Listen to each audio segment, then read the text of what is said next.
First, we would like to know what is the target of your visit to Cairo. This is actually my second visit in Egypt, as I was in September 2011. And I had the possibility during this visit to have a meeting with the Minister of Foreign Affairs of Egypt. And I'm very grateful to him for inviting me to visit Egypt. And we had actually a very good conversation where I was able to inform him about the developments in my country, about the progress which Kosovo made. And then at the same time, today I had a meeting with Secretary General of Arab League, with Mr. Nabil Al-Arabi. Do you see any change in the Egyptian policy concerning Kosovo? I mean, first, we are very grateful to Egypt as a country, to the government of Egypt, and to the Minister of Foreign Affairs, Mr. Mohammed Kamal Amr, and his people for supporting Kosovo in the last years. Egypt was supporting us last year to get membership at European Bank for Development and Reconstruction. Also, Egypt supported us to get membership in different international organizations. For example, we got membership at World Bank, at IMF, and Egypt was voting in favor of that. And I think there is a new policy of Egypt to Kosovo. Did you receive any promises from Egypt? I mean, I had the opportunity to inform the minister what we are doing. And he told me that his country is seriously considering a possible decision in the future to recognize Kosovo. But this is a decision of an independent country. I'm not able really to talk in the name of the government of Egypt.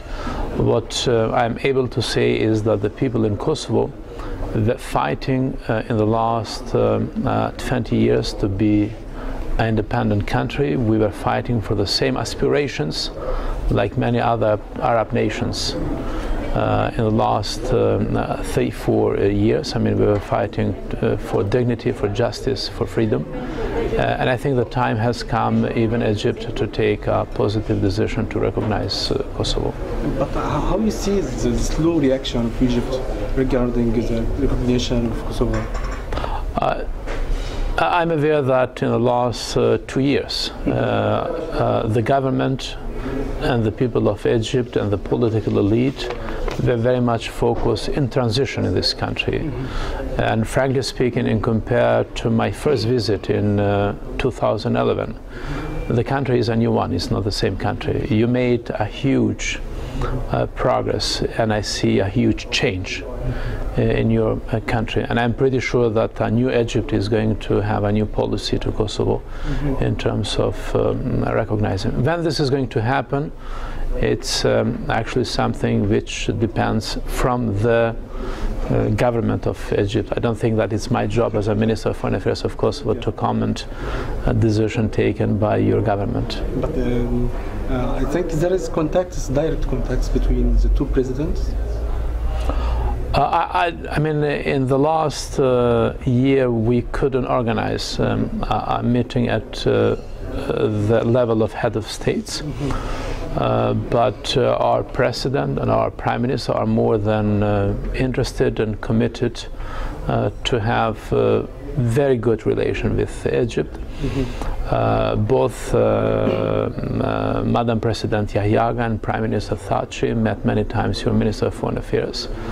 And we are very much interested in a near future, the President, the Prime Minister, to visit Egypt. Of course, I mean, for us it is not only important to get a decision in terms of recognizing Kosovo as an independent state. We are very much interested to go beyond that decision. That means we are very interested to have close cooperation in the field of economy, in the field of trade, in the field of education, of culture. We are very grateful that Egypt was always giving a lot of scholarships for students who are coming from Kosovo to study in Cairo and in other Egyptian cities. But we are also ready to offer some scholarships for students from Egypt who could come and study in Kosovo, as we have there some very good American and European universities.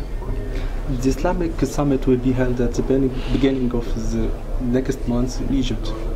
What's your message to the summit?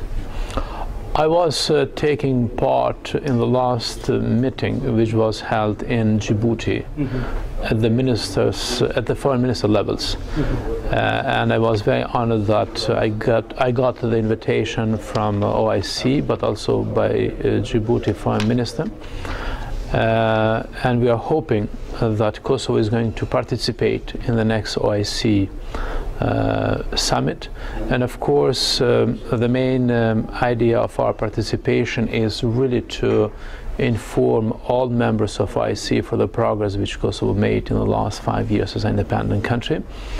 And the key message is that Islamic countries are simply morally obliged to recognize Kosovo, to support the citizens of Kosovo, because the majority of the people who are living in Kosovo are Muslims.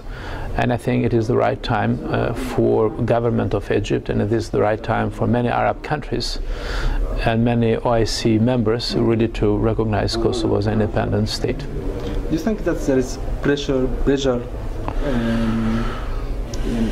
on Arabic countries in order to refuse the Kosovo recognition? I don't think. I mean, I'm aware that in the last 2 years, a lot of the countries were very much focused on their own internal situation. And in that sense, a lot of the governments and a lot of members of the government and people were not very much focused on foreign affairs. I think the time is going to come when those governments are going to take a decision to recognize Kosovo. I mean, we have been patient because for us it is very important not only to get a positive decision in terms of recognition. It is not only important to have diplomatic relations. For us it's very important to have close links between the two countries and between the two societies. And people of Kosovo and people of Egypt are sharing a common history, a common culture, a common religion. In that sense, cooperation matters very much to us. How can you see the future of Egypt? I'm very proud that my prediction, which I shared with many other foreign ministers, when the transition in Egypt started, I was among the few foreign ministers in Europe who pretended that transition in Egypt is going to be quietly, smoothly, not a violent one. I think you are a great country. I mean, among actually one of the oldest states and country in the world. You have actually you had always a great culture. I mean, you are a high culture. At the same time, in terms of society, you are the most vibrant and dynamic nation in this part of the world.